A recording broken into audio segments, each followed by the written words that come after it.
How you design your life for flow as well as productivity will determine how much you can accomplish, and it does not matter how seemingly busy or complex your life is. And by the way, all of our lives feel complex. So whether you're an entrepreneur running a business, whether you're a parent, whether you're an employee, whether you're a student, you can apply various concepts and ideas to get into really deep flow and high performance so that you can accomplish a lot. Even in 6 to 12 months, you can fully change your life. So that's what I'm going to teach you in this video. So the first thing you've got to do if you want to experience deep work and high performance is get connected to your future self. You want to get connected to your future self mentally, creatively, even spiritually, but also emotionally, and let your future self dictate what you do.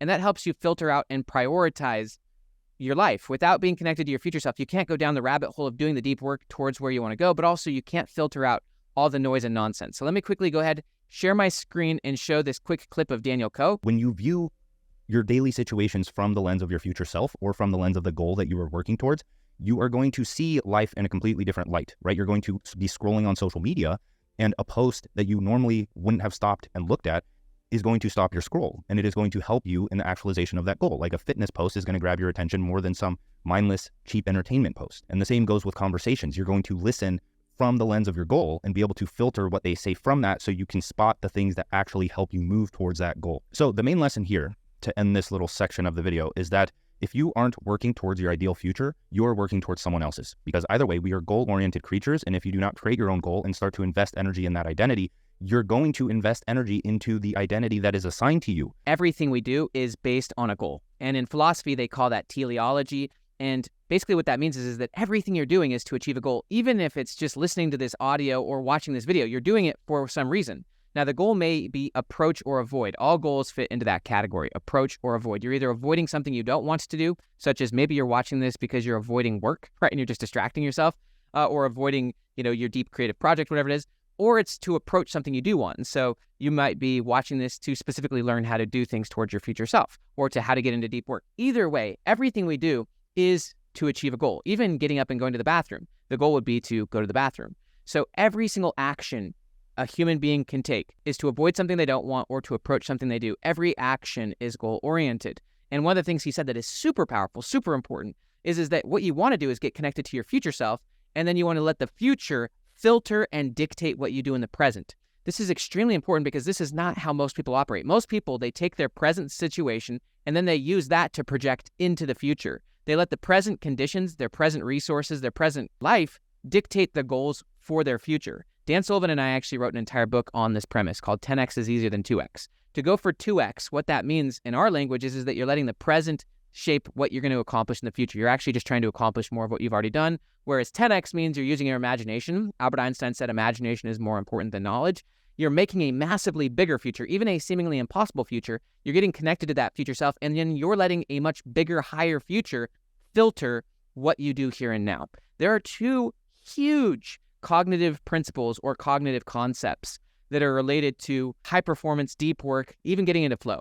One of them is framing, just the whole concept of framing, getting better and better at framing your past, framing your future, framing every situation, framing your day, setting it up so that it's clear, simple, framing your week so that you can do deep work, but also filtering. So I think about it as framing and filtering. And filtering, you always want to filter from your future self. You want to filter from the person you want to be. And one of the principles that I've learned is that when you make the goal really big, even when you make it seemingly impossible, then you stop operating from your past assumptions. If you're going for a goal that you believe to be possible, then what that means is that you're probably operating from past knowledge and past assumptions. But when you make the goal, call it 10 times bigger, where most of what you're doing won't work, most of what you're doing won't help you accomplish the goal, plus if you don't know how to accomplish it, then it will open you up to finding new pathways and opportunities, which will ultimately lead you to learning, growth, development, which does take a lot of commitment, a lot of courage. Dan Sullivan actually has what he calls his 4 C's formula, which is really powerful, which is first you have to commit to something, commit to your future self, but then let that future self dictate what you do, which would lead you to courage. And ultimately, his other C's are developing capability and confidence. For me, I put all of those into the category of what I call psychological flexibility, which is a big concept in psychology, which is really about operating from your future and getting better and better at framing and filtering, reframing and getting better at filtering and moving towards your goals. There's a really important point about being in deep flow, but also about massive productivity.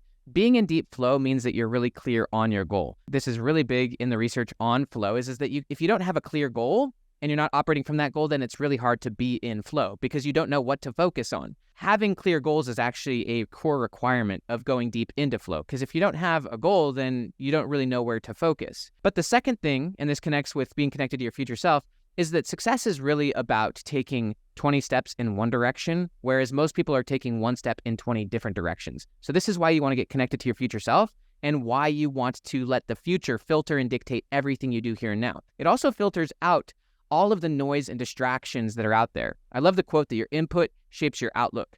And so using the 80-20 principle, that 80% of your results comes from just 20% of what you do, you got to realize that 80% of your life is a distraction from your 10x future self. That's actually one of the things we teach in this, is that if you want to go 10x, you've got to let go of the 80%. And you got to go deep, deep, deep. You got to go really deep on just the 20% of things that have the 10x upside. You want to let go of 80% of your life. This is about simplification, stripping things away. You want to remove and subtract, because now you're essentially simplifying the system. This is one of the things that Elon Musk talks about when it comes to accelerated growth, is he says, first, question your assumptions. But second, he says, if you're not adding stuff back in to your process, that means you're not removing enough. You want to be removing stuff. And then if something proves to be necessary, then you can add it back, because most of the things you're probably doing fit in that 80% of things that are honestly not moving the dial. You only want to do things that are massively moving the dial forward and continuously removing stuff that is generating no results or honestly taking you backwards. So by being massively connected to your future self, and by stripping out the 80% of stuff that's not moving you forward, and by going deep, deep, deep, deep, deep in the few things with massive upside, then you can start going really deep on the few things that matter, and you can honestly start making massive progress. Again, success is about taking 20 steps in one direction, not about taking one step in 20 different directions. A second powerful principle is to go for short-term, what I'll call impossible goals. So back to the idea of impossible goals, that if you're going for something that's impossible, something that's so big, or quote unquote 10x, that it basically feels impossible, number one, there's a benefit there, because now you'll stop operating from past assumptions and you'll start finding those few ways that can have the massive upside. This is what Dr. Alan Bernard says. You want to ask, this would be impossible unless. So you want to find just a few, call it 20% strategies or relationships that have huge upside. But it also gets you out of operating from your past and actually looking for new powerful pathways.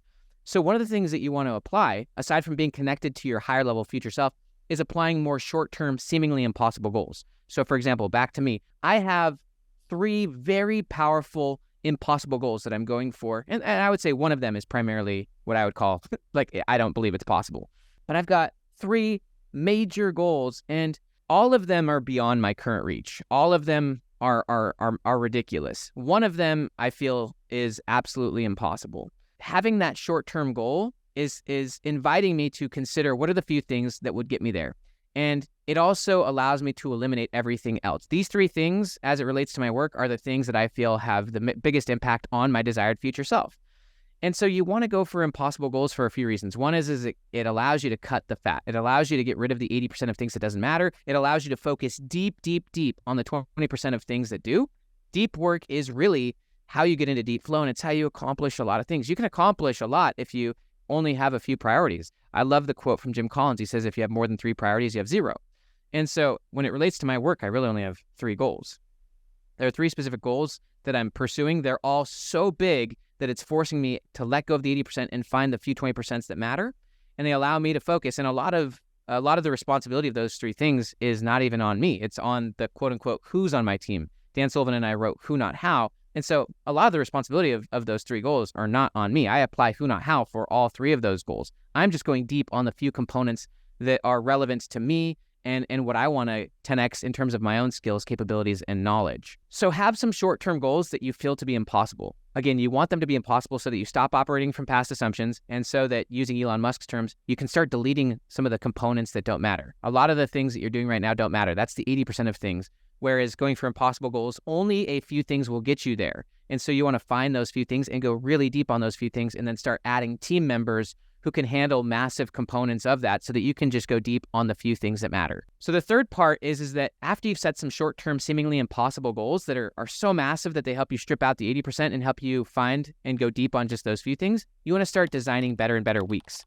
Rather than overly focusing on how much you can accomplish each day, it's about catching bigger fish. One of my favorite books is called Catching the Big Fish. It's all about consciousness and creativity, and about how most people, their consciousness is up at the surface and they're catching small fish But if you go deep, deep, deep, deep work, deep flow, you can catch really big fish.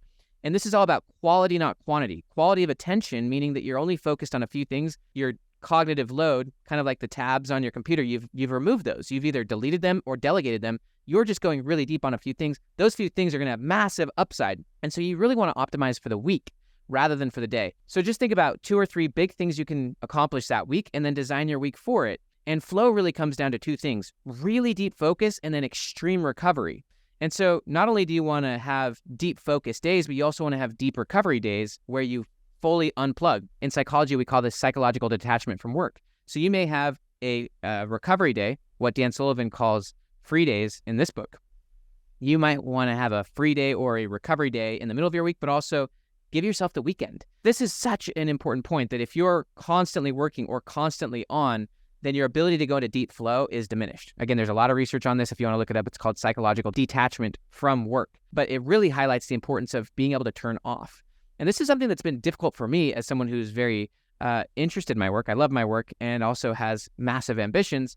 But even just last week, I just gave myself the commitment that I was not going to think about work. I wasn't going to do any forms of work. And I just fully focused on my family, focused on lots of sleep. I took lots of naps and sleep during Saturday. And when you do that, then you have so much more ability to go deep when it's work day. And so this could be fully detaching from work at the end of a work day so that the next day you can dive in, but also giving yourself breaks, whether that's actually like a day break in between your week or an actual weekend. But the importance of recovery, of on and off, of stress and recovery, you got to learn how to master that. And it's a lot easier to master that if you're optimizing for bigger goals on the weekly basis rather than just trying to accomplish as much as you can during the day. A lot of people, they've got like 10 items on their to-do list during the day. And from my standpoint, that means that they're not doing deep work. That means that they're not in flow. If you're constantly task switching where you're trying to accomplish 10 things in a day rather than going really deep on something that has much bigger upside, then you're not in flow. You've not designed well. You're busy, but you're not productive. You're on the hamster wheel and you're not catching big fish. You're catching small fish. And so you can know if you're in deep flow and if you're being productive, if you are not busy, and if you only have a few things on your to-do list, and if your week is designed for deep work and deep recovery. And also if you batch or stack activities throughout that week so that during your week, you're really just doing 1 or 2 different types of activities. So for example, on today would be like a filming day for me. Because I'm already filming, it's a lot easier to film like 3 or 4 videos at once versus like batching that activity versus trying to film, write, and do video, doing meetings the same day. That's too much task switching. So you're a lot better off batching and stacking certain activities together. For example, if you're going to have meetings, have all your meetings stacked on one day and have a lot more focus, deep work days in terms of creative work or even just full recovery days. It's about depth, not shallowness. It's about doing a few things extremely well and catching bigger fish than small fish. I hope this was helpful. Get connected to your future self, pursue short-term impossible goals, and design for the week so that you're going into deep flow and deep recovery.